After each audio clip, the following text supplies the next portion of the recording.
It's 2025, and a new year means new opportunities. For a lot of you out there, I know you've been thinking about one thing for a while, and that's starting your own business. But you have so many questions. How do I get started? How do I come up with a brand? How do I even sell stuff to people? Take a deep breath. Shopify's got you. How do I know? Because I had the same questions when I started, and here's what I learned.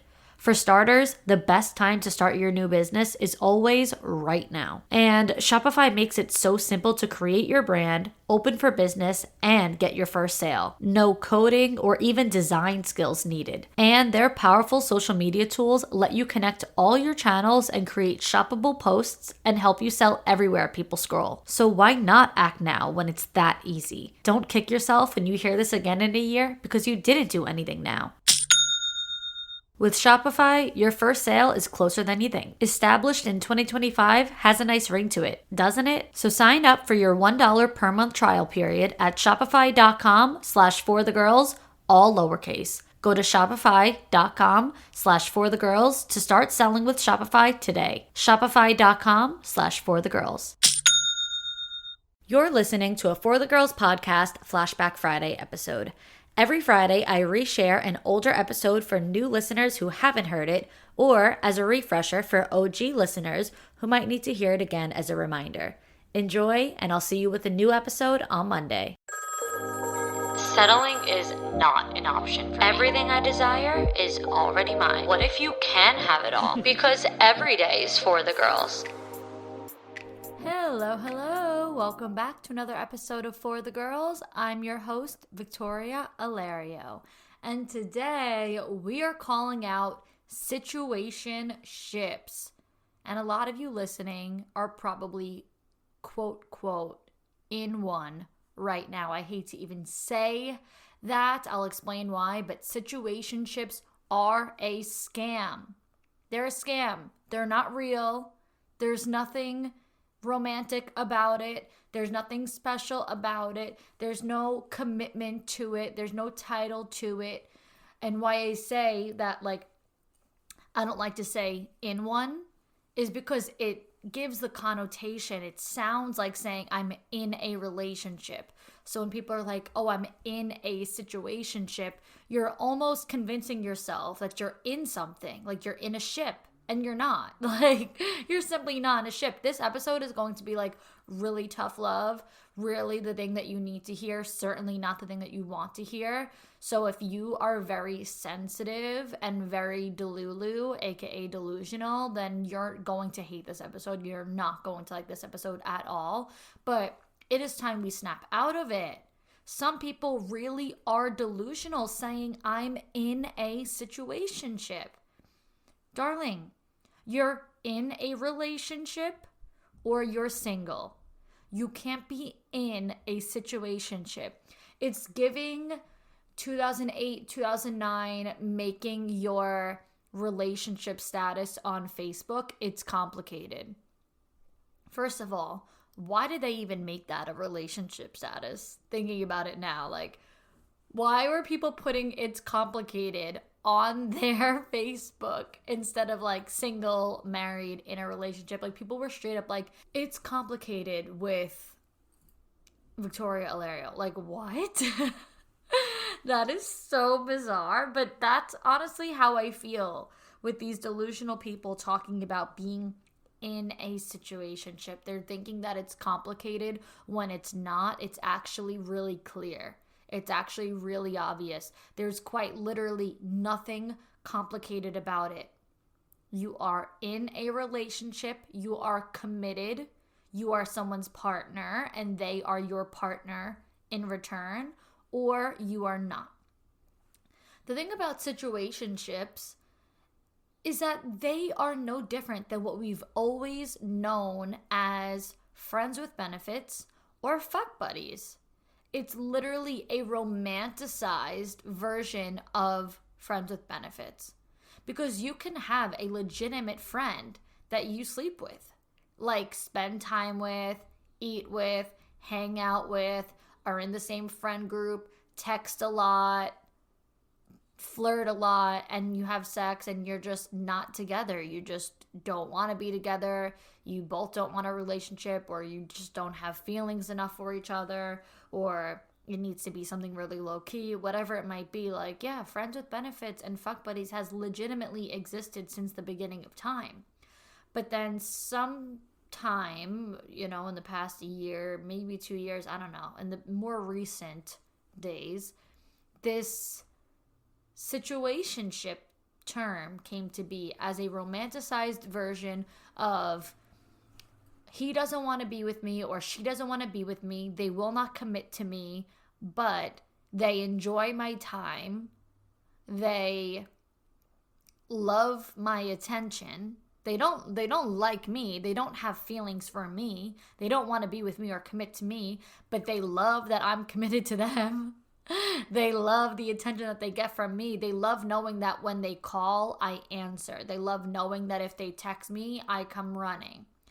So to me, I think that realistically, only the person who's more invested, only the person who has the feelings, they are the ones who call it a situationship. But the other person doesn't label it as anything. Like the person who calls you to come over, the person who hits you up when it's convenient for them, the person who has the upper hand in the relationship, or whatever the fuck you want to call it, the person who has the upper hand does not call you their situationship. They don't call it anything. They consider themselves single and having options and playing the field and dating around and sleeping around and getting to know people, not committing to anyone because there's no one significant that is that special, that they really want to be with, that they have an overabundance of feelings for, or anything like that. But the person on the other end who, says how high when you say jump, they are calling it the situationship because the label makes it feel like something. Because labels make you think that there's more to something than there is. But if you were to remove the label altogether and describe what's happening between the two of you, so take the situationship part off of it and literally just in black and white write down or describe, say out loud, whatever, the details. Ultimately, what it comes down to is this is just a guy or a girl that you're sleeping with who will not give you what you truly want and will not commit to you, so they give you an inch, but you're taking a mile. Quite frankly, I think that you're giving them too much credit because, like I said, they're giving you this little inch. I mean, maybe it is a little inch if you know what I'm talking about, but hypothetically, metaphorically, they're giving you this little inch. And by inch, I just mean time, attention, text messages. And then you are like, oh, but it's complicated. I don't know. We're just seeing each other, or whatever you think that it might be. Like, you really are giving that person too much credit when you even put that type of label on them. Because think about it. If you raised your standards, if you decided today that I require X, Y, and Z to have access to me. Like, you can't just call me or text me to come over anymore. I need to see X, Y, and Z in order to give you the green light. Like, if you want to see me, then you need to take me on a date. You need to take me to dinner. If you want to call me, then it needs to be with intention, with reason, not just to call me and bullshit and waste time and ask me to come over at 11 p.m. Like, you're calling me to have a conversation, to get to know me better. Like, if you actually set boundaries, stuck to them, established them, and raised your standards and set requirements, not preferences, requirements, would they try to meet them? Would they be open to meeting them? Would they say, well, Victoria raised her standards and I really value Victoria and I really want to be with her, so I need to give her what she wants? No, they wouldn't. They would say, well, then, I don't want this. I don't want a relationship. If I wanted a relationship, we would have been in one already. If you're going to put some standards in the way and some boundaries in the way, then this isn't worth it for me, because I'm not looking to do that right now. I'm not looking for the commitment. I don't want a relationship, so I'm not going to meet your standards. And also, there's nothing wrong with deciding to raise your standards halfway through. It's just that you can't put expectations on them to want to meet them, because they've already made it clear that that's not what they're looking for. At least that's not what they're looking for with you. To be completely blunt and completely transparent, it might not even be that they don't want a relationship at all, but it's certainly that they don't want one with you, because if they did, then you would be in a relationship right now. So there's nothing wrong with you deciding to raise your standards, deciding to set boundaries. It's never too late. It's just that you can't expect them to care. I always say that we are entitled to standards, but we are not entitled to expectations. I may have a podcast episode out about this already, but putting expectations on people just ultimately sets you up for failure. It leads to constant disappointment, and it also doesn't really make sense, because when you think about it, everyone has their own set of standards, set of boundaries, set of values, set of morals, right? And no one's is right versus anyone's being wrong. There's no like good or bad per se, because it's just how people's brain works, how they think, how they feel, what they want, what they don't want, etc. So your boundaries and standards are yours, and you're entitled to them. However, his boundaries and standards are his. And you guys might not be compatible in wanting the same things, in having the same beliefs. So you can't put your expectations on him or her to respect yours, or to feel the same way about yours, or to agree with yours, or to want to meet yours, or whatever, because they might be in a completely different playing field that still technically isn't wrong, because they are entitled to their own set of standards, boundaries, and all that kind of stuff. What I will say is that you need to make sure that you maintain yours, maintain your standards, maintain your boundaries. Of course, when it comes to serious, committed, healthy relationships, there's always going to be compromise. There's always going to be times where you do need to give and take a little bit. Everything is about partnership and helping each other out and being there for each other. Absolutely. However, in a case where you have standards or boundaries like, I'm not spending time with you at the house anymore, you need to take me on a proper date if you want to spend time with me, and so on and so forth, don't bend those. Because if someone is literally telling you that they will not treat you with the respect of pursuing you and taking you on an actual date, and that the only thing that you're deserving of for their time is, hanging out at the house and having sex, and you're putting a boundary around having sex in these like intimate moments, then obviously that's a different situation. That doesn't need compromise. That's not a healthy relationship. That is somebody just wanting to get what they want from you and not being willing to see you as anything more. So you absolutely cannot lower your standards ever, especially in these cases, because what will happen is down the line, you will be very, very, very resentful toward that person because you are not compatible. So it doesn't only have to be something as simple as about like sex or taking you on a date, but it could be something like they're really dismissive of you when you are emotional, or when you're upset about something, or where you're expressing yourself, expressing your feelings, sharing something that's really important to you, even if it seems really minor to them, and they're just really dismissive of it, and they're really bad at communicating with you, and they just want nothing to do with the emotional capacity. Like, they don't want to hold that space for you at all. Do not accept that. Do not lower your standards around that, because while you might say right now, maybe I am, overreacting a little bit, or maybe they're right, it's really not important. Maybe I am asking for too much. Maybe this isn't, something that's serious.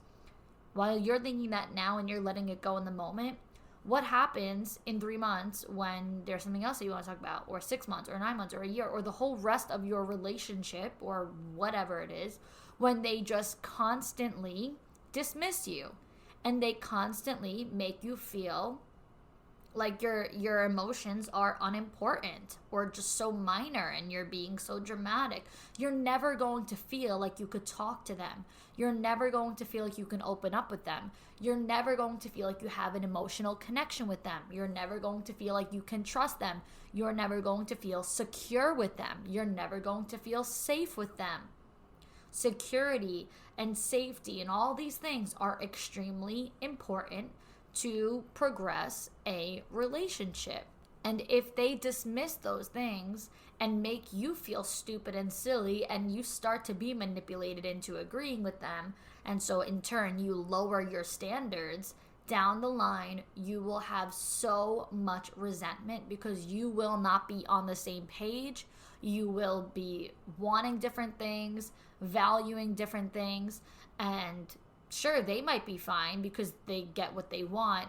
They also might not be fine because then you're going to constantly be fighting over something that they honestly were already honest with you about.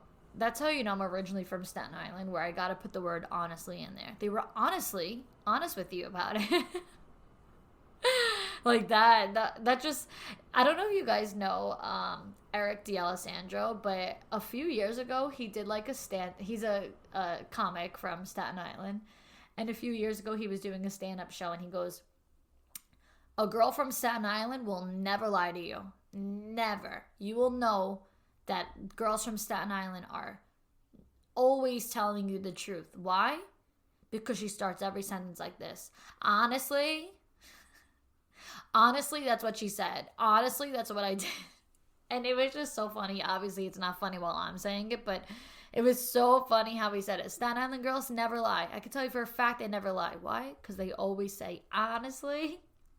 But anyway, that's what I was just saying. They honestly were honest with you about it because they literally told you from the beginning that this shit is not important to them, and quite frankly, that they don't care about your feelings. But there are just so many different things, so many different ways that your standards come into play, and people do tend to lower them for someone simply because they don't want to lose them, or because they really value them, and they're just like, okay, well, you know, maybe they're right. Maybe I do ask for too much, or maybe I am, you know, dramatic or too emotional or whatever it might be.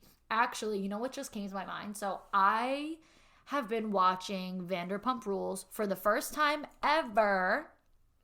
I started to watch it because of this whole Scandival situation. So I've always known about Vanderpump Rules just because they become kind of celebrities, but I don't watch any Bravo shows. Never watch The Housewives, nothing on Bravo, but I've always known like Lala, Jax, Stassi, and Brittany. And then, you know, like whatever, I just never watched the show. I just know them because they are what they call them as Bravo celebrities. And so now this whole Scandival thing happens with Tom Sandoval and Raquel, and I don't know who these people are, but I listen to The Toast and they talk about it. I see it all over Instagram. I see it all over TikTok. And so I'm like, shit, this is so juicy. I think I want to watch it. So I'm on season 4, episode 11, I believe. So for the past couple weeks, I've been watching. And Tom Sandoval is, I mean, they're all, honestly, every guy on that show is terrible. You couldn't pay me to be with Tom Sandoval, Tom Schwartz, or Jax Taylor. I mean, let's just get into this real quick. Jax Taylor is, wow, scary, sociopathic. I mean, he's a pathological liar. He's a master manipulator. He's a man-child. He's like 33 in season 1. And somehow increasingly gets worse. I mean, we're on season 4 and he's like 35, 36. And I'm like, wow, you are still insane. Like, I actually don't understand how it's even possible. I've never seen someone lie so much, convince themselves that their lies are true. It's actually mind-blowing. Tom Sandoval, number 2, is dreadful. Dreadful. I mean, first of all, I don't care if people are gay or bi. I truly don't care. But there's no way that they're all believing that this man is 100% straight. There's no way. And if he comes out at some point, I'd be like, oh, okay, that makes complete sense. Not saying that there's anything wrong with it, but the way that he is, I'm just like, there's no way. There's simply no way. And he is honestly just as bad as Jax. It is quite weird how like they really do frame it that like Jax is the main manipulator and liar, but Tom is equally the biggest gaslighter I think I've ever seen in existence. I mean, him and Kristen cheating on each other back and forth, whatever, but the fact that they're fighting over whose cheating was justified and whose cheating was unjustified and who was right and who was wrong, and oh, but it was just this kiss, oh, but it was just that one time, oh, but it was years ago and you did it now. Like, what? I literally never heard of anything like that, where people who both cheated on each other are actually mad at each other for doing the exact same thing. And not to mention, how does he get away with all of it? Because I just watched the whole thing with the girl from Miami. And so Tom and Ariana are dating right now. They just got together. Him and Kristen just broke up. And this girl from Miami came and is saying like that Tom had sex with her. Basically saying he cheated on Ariana with me. And he's literally saying, no, I didn't. And Ariana is like laughing along with Tom that this girl is crazy and psychotic. And like, oh my God, why is she coming here and saying that you had sex with her? And they're like laughing. And she's not even taking one thing that this girl said seriously. I'm like, what? Like, what am I watching right now? The fact that this girl is literally saying your man had sex with me. And she's like, no, he didn't. Like, I'm sorry, were you there? What? Like, these girls just let him do whatever, and he gets away with whatever, and tells people his business, and then gets mad at them for telling his business to other people, but never holds himself accountable for doing the action. Like, I'm mad at you for telling so-and-so that I cheated on them. Okay, well then maybe you should not cheat on them. I don't know, just a thought. And ultimately, he's just the worst. Like, he's actually an insufferable human being. He is passionate about what? Everything. He talks about bartending and acting and singing and whatever the fuck else. Every single thing is his passion. Bruh. Give it a fucking rest. I never seen such a wannabe in my life. And then the last one is Tom Schwartz, who has zero ambition, $0 to his name. Quite frankly, I don't even know how he just proposed to Katie and gave her a ring, because he was literally saying that he hasn't had a real job in like 9 years. I mean, again, never seen anything like it with these guys. They're all just the worst. And I truly think that if you told me it's life or death and life would have to be dating one of the three guys, I really would choose death. Because I would just be, I'd rather put me out of my misery quickly instead of a slow, painful death as I spend every day of my life with one of those guys. Truthfully, I would just be dying every single day, more and more, slower and slower. Okay, girls, I got a question for you all to think about. How would life be different if you developed undeniable confidence? Well, you're about to find out, because I know you're sick of settling for the bare minimum. I know you crave more in life. So imagine how different your life would be if you had the tools to stop settling, to start raising your standards, and to start getting everything you want in life. And guess what? You can get all the tools through my Queens of Confidence coaching program. It's a self-paced 8-module digital program that has been proven to change lives through recorded coaching videos, journal prompts and worksheets, and a community discussion board for you to ask me any questions and connect with the other members of the program too. Topics of the Queens of Confidence program include external validation, feminine energy, masculine energy, boundaries, high standards, communication skills, self-doubt, limiting beliefs, imposter syndrome, daily habits, mindful living, emotional availability, improving your relationships, understanding your needs, attracting everything you want, and yes, more. You can get instant access to the entire program right now, and best of all, you can watch and learn at your own pace because your access is granted forever. Some of the queens who have completed the program said, "It's the best investment I've ever made into myself. Vic is the best person to learn from. She's a true expert when it comes to confidence,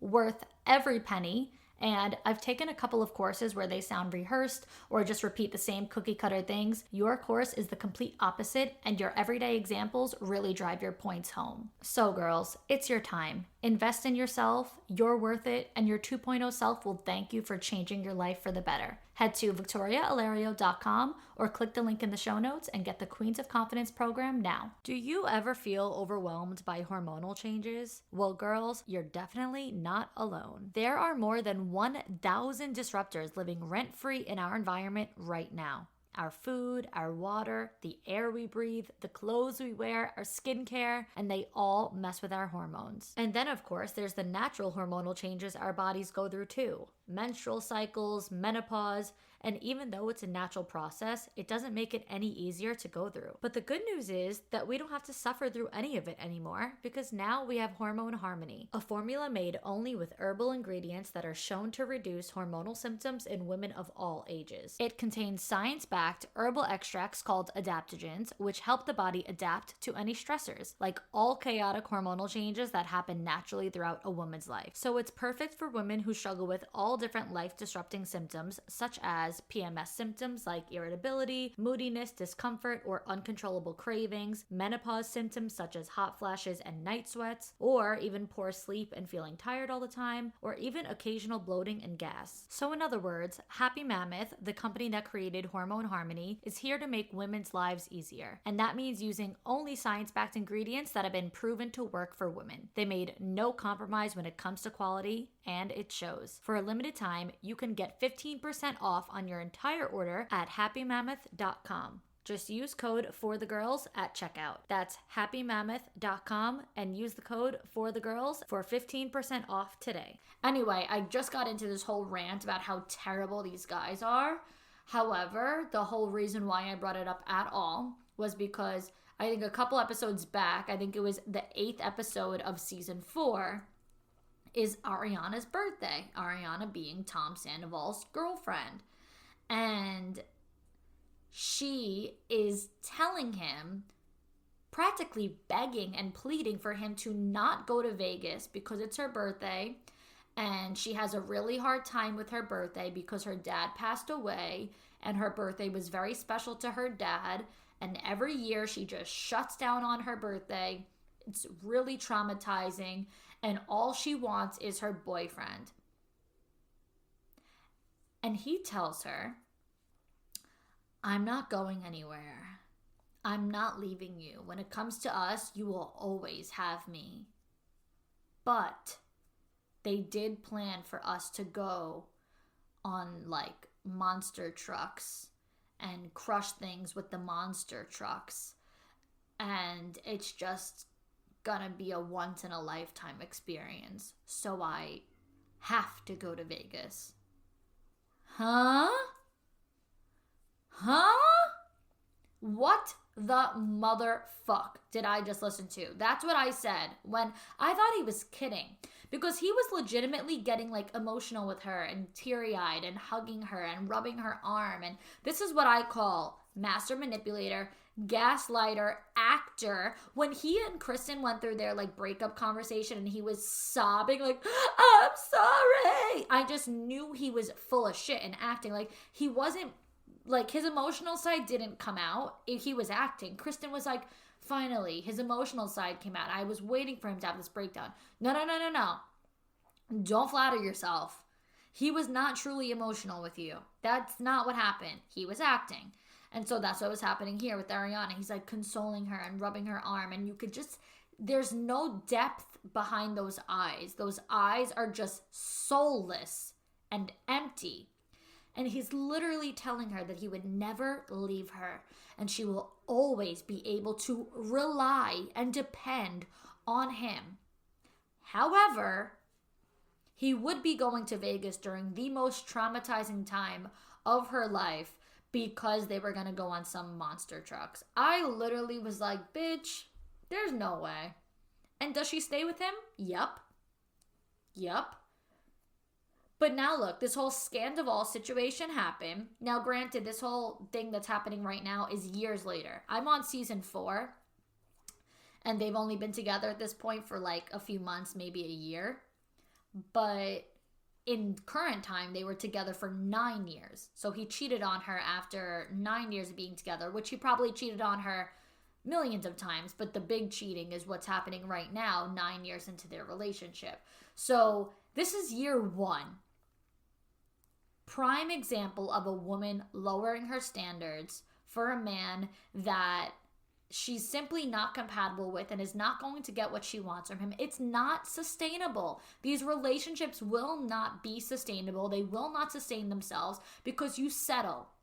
Because she settled for a guy who could not connect with her emotionally. He couldn't get there with her in her most trying time.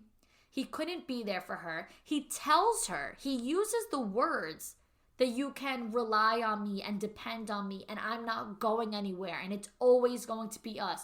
So the words are his way of showing her the comfort. But his actions show he actually doesn't give a fuck because what she's begging you to do is to stay. So his way of validating her and reassuring her is telling her you don't have anything to worry about. But he's doing the opposite of what she just begged him to do, which is to stay. And he's saying, I have to go to Vegas because we're going to go on these monster trucks. So she overlooked the reddest flag in the world, stayed with him. And even though I don't know what happens over the next 8 years because I'm not up to it yet, I'm sure that she goes through a terrible time with him in their relationship. I mean, obviously, leading up to now, what's happening in real life is that he just cheated on her and had an affair for like 8 months with her best friend. So, but again, I don't know what the fuck these women are seeing in him. How is he getting these beautiful girls? It's so mind-blowing to me. But my point is, it actually is not shocking to me. Watching it now, watching the show, keep in mind, him and Ariana got together in the first place because he cheated on Kristen with her.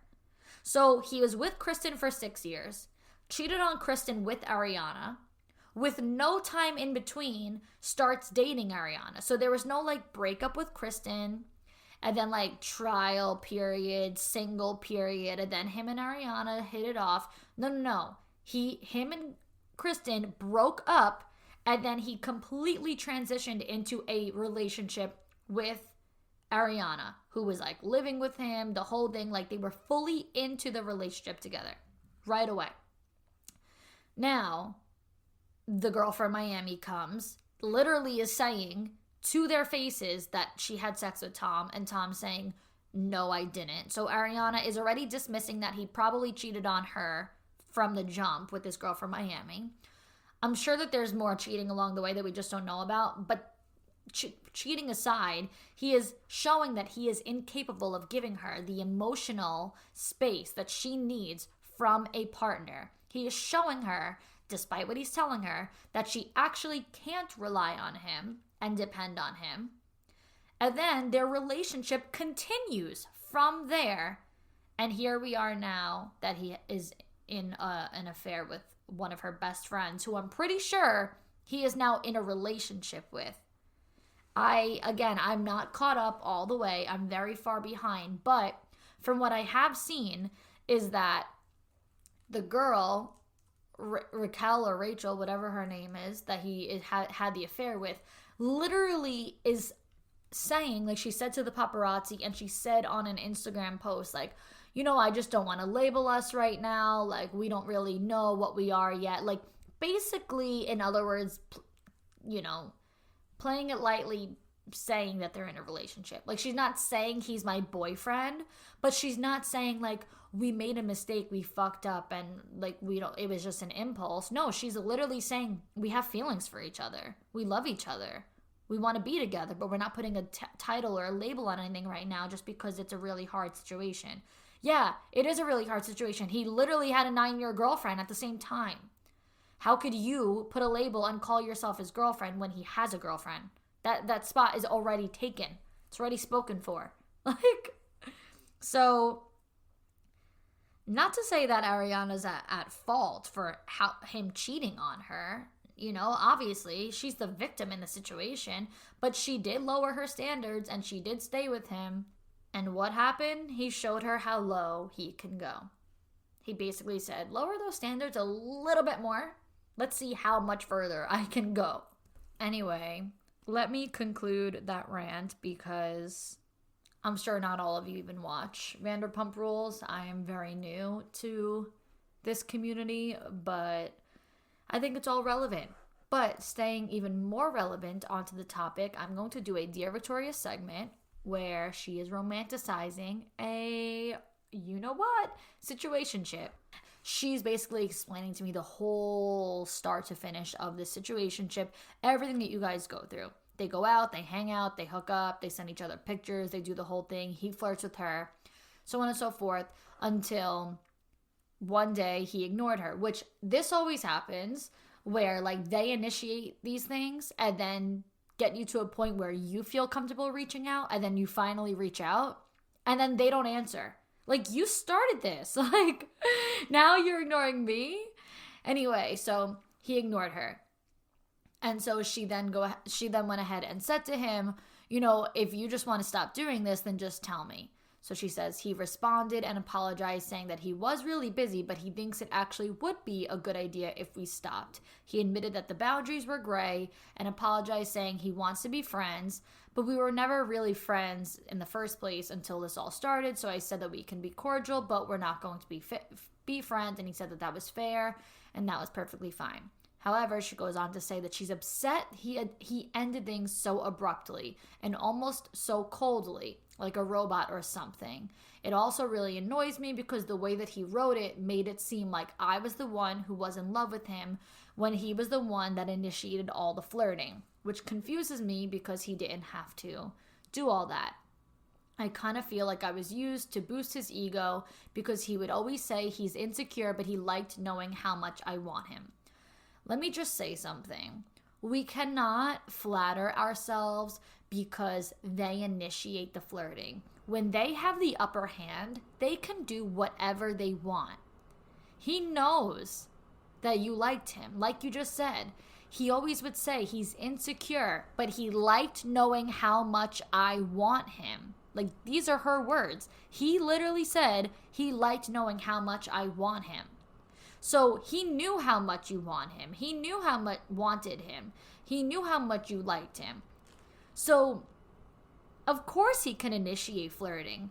Of course he can initiate sending sexy photos because he knows he's going to get what he wants. When he's in the mood to flirt with you, he will, because he knows he's going to get it back. He knows he's going to get, the desired outcome. If he wants sexy photos from you, he knows he can initiate this because he's going to get it back. It doesn't mean, he's initiating it, so that must mean he likes me and wants to be with me. It just means that he is well aware how much you like and want him, so he's going to come to you to get exactly what you want. So, yes, I know that you're saying, like, I don't get it. I'm so confused and upset because it ended so abruptly, but he is the one who had the upper hand, so he is not the one that's as emotionally attached. Here's the thing. When someone has that upper hand and they know that they can get what they want from you, they will see how far they can go. So he could be taking you out. He could be hanging out with you. He could be sleeping over your house. You guys could be spending tons of time together. He could be so sweet to you. He could be so nice to you. But at the same time, he can also detach whenever you're ready to let it go, because he's not as emotionally invested or emotionally connected. So that their longevity with you isn't really based on how much they want to be with you. It's based on how long you allow this to go on. So you are the one who brought up potentially ending it. So yes, he can just abruptly cut it off, because realistically he could have ended it. Oh my god, geez, sorry, I just stuttered so many times. He could have ended it at any given time. So when you're like, hey, like, what's going on? You're ignoring me. Do you just want to end this? Like, do you not want to do this? He's like, yeah, that's fine. Because he could have let it go legitimately whenever you were ready. He would have stuck around with you for a very long time and continue to do this for a very long time if you allowed it. So she goes on to then just saying like how, I can't stop thinking about him even though I know it's over. I know I won't ever get the closure and it's not worth me even trying to dissect if he liked me or not. But I am still thinking about him. I know he's not emotionally available, but I, was emotionally invested. It also gives me a bit of anxiety to think that we stopped talking because he found another girl to hook up with, all these other things. And she's just really racking her brain around like, how could he go so quickly? Did he find another girl? All that kind of stuff. Listen, if he did find another girl, you should see that as nothing more than there's another guy for you. The one saying that has always stuck with me from Crystal, the dating coach that I interviewed a while back, was it's this or something better. It's this or something better. So think about with this guy, it's this or it's something better. And he has now shown you that it's not this. It's not him. He is not the one. So what does it matter if he found another girl? He's not your one. So you can't be his one. He has a one too. So if he did find another girl, what does it matter? Because he is not for you, so he's just going to keep going on and finding who's for him. And that completely opens a space for you to find something better. It's this or something better. It's this or something better. And you don't deserve this. You deserve better. You don't deserve someone who's unsure of you. Why would you even want someone who's unsure of you? Look at the situation right now. Like, you have anxiety around it because you don't feel safe and secure with him. In this episode, I talk about feeling safe and feeling secure. I don't remember exactly the context, but I know I said it a little while back. I was saying that if you lower your standards and this and that, you're never going to feel safe and secure with someone. And that is what a relationship is all about. Feeling safe, secure, comfortable. If you're with the right person, if you're in a healthy, sustainable, legitimate relationship, you won't have feelings of anxiety around that person or around that relationship because you will feel secure in it. So if this guy has you feeling anxious and overthinking and romanticizing and all of these things, then it should just tell you right then and there, this is not a situation that you want. This is not anything that you should keep going. Because your peace is a whole lot more important than this guy's attention and this guy's time. You owe it to yourself to be at peace. And this is anything but that. Girls, trust me when I say, if somebody wants to go, let them go. I know that you're asking, how do I stop thinking about him? And I can't give you tangible things and tell you he's the worst and this and that. You might have had an amazing time with him. But for me, you want me to stop thinking about you? I just got to think about the fact that you don't want to be with me. Ew. You were fine dismissing yourself from my life. Ew. You don't see the value in staying with me. You don't want to commit to me. Ew. What am I going to sit here thinking about? Why don't you want to be with me? I'm not a loser. I know my value. I know my worth. I'm not sitting here thinking like, what did I do wrong that he doesn't want to be with me? Nothing. He's not my person. He's not for me. And I don't think that you're a loser either. So I don't think that you know, this is a long email. Obviously, I'm breaking it down, but you seem very smart and well articulated. And you just seem very aware, socially aware, self-aware. So you're a smart girl. You know what's going on. You're just doubting it a little bit. Don't dwell on the potential and the romanticizing of what coulda, shoulda, woulda been. That man doesn't want to be with you, and that man let you go. And that is all you need to know to, you know, just get over it, I guess. And that is all we have for today. Until next time, girls.